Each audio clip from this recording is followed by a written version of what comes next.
How's it going, guys? I want to talk to you all about how to battle spiritually. So, we must first look and make sure that we are walking in accordance with the Word of God. We have to make sure that there isn't any unforgiveness in our heart. And if there is, we go to our brother and we make amends. From there, we have to put on the full armor of God.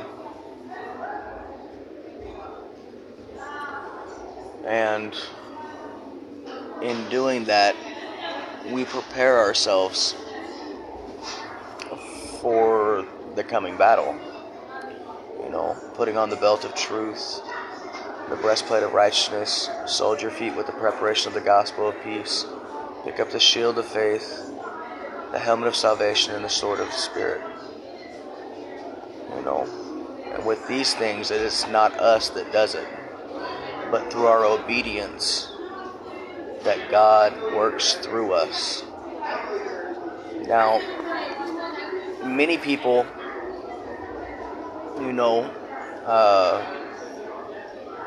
don't believe in demons. But demons are very real. And the problems that are going on in this world are not mental health. That is man's perception of what they think it is and their own understanding. And as the word says clearly, that we need to trust the Lord with all of our heart and lean not on our own understanding, but in all of our ways acknowledge Him, and He shall direct our path. Proverbs 3, 5, and 6. Many people put their trust in doctors. When they get sick, they're more susceptible to go to the hospital to seek answers for healing, rather than trusting in God and hitting their knees and asking God for help. And that's one of the biggest deceptions of this world, is that man has the answer to everything. And if you actually look at it without a skewed perception, the medicines that they give us, they cause more problems than what they treat. So, or there's more risk involved, But to battle spiritually, we must do an inventory of ourselves and make sure that we are walking in accordance with how Christ was walking, and we have to be honest. With that, we put on the full armor of God. We trust in the Lord.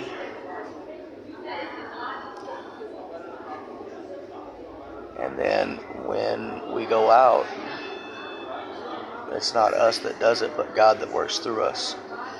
Now, one of the key things that Jesus talked about that the church doesn't talk about, in Mark 1:17.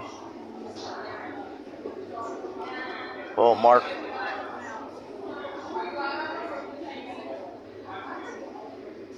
chapter 5, verse 1 through 17, where Jesus is encountering Legion.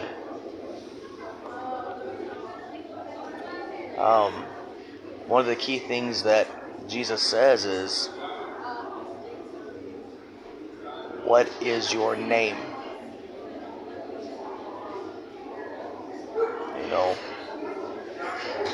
We just kind of skip over that and assume that, when we're battling spiritually, that we're battling Satan.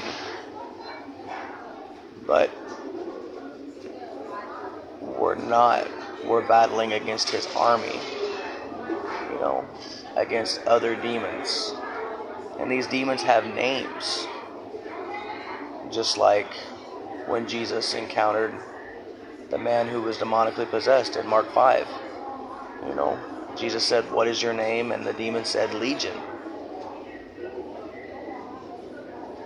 So, another thing that I want to point out is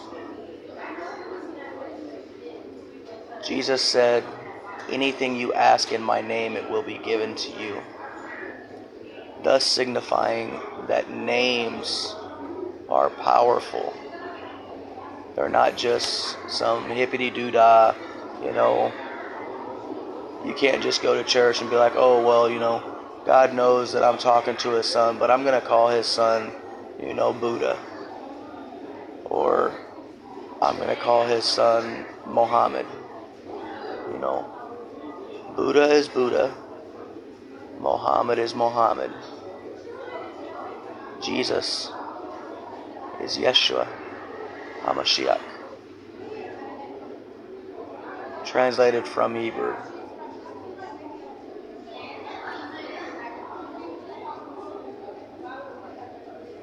What was Jesus' name during his time?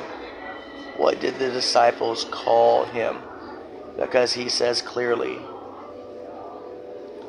that anything you ask in my name, it will be given to you. Okay? And when we look at the word nowadays, many people call him Jesus. And this is going to make a lot of people angry. But he literally said, anything you ask in my name, it will be given to you. If you look at the ancient Hebrew alphabet, J was not invented until the 16th century. And people get all hung up and be like, oh, well, through the translations in modern day time, his name is Jesus.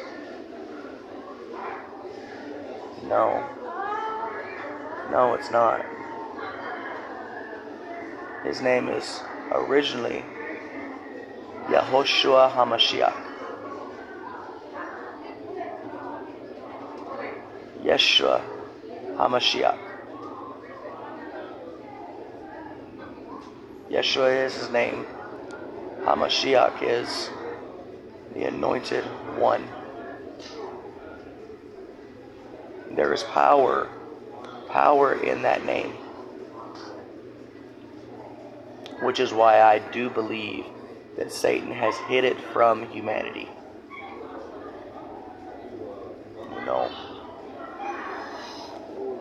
The God of this world has come to deceive people. And the word says clearly, my people die because of lack of knowledge. This is the knowledge that I am giving you, and you can go out and research it for yourself. When was the letter J invented?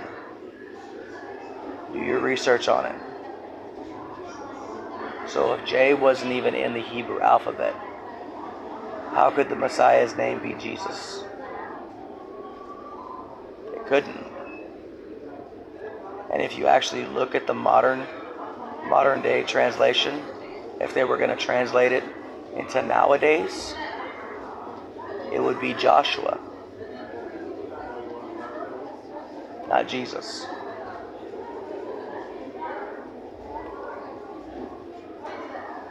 But to battle spiritually, you have to understand that there is power in names.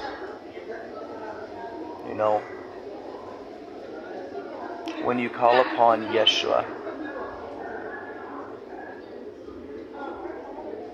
you will feel the difference. At first, it will be very, very, very odd. It'll be very foreign to you because you've grown accustomed to being taught that his name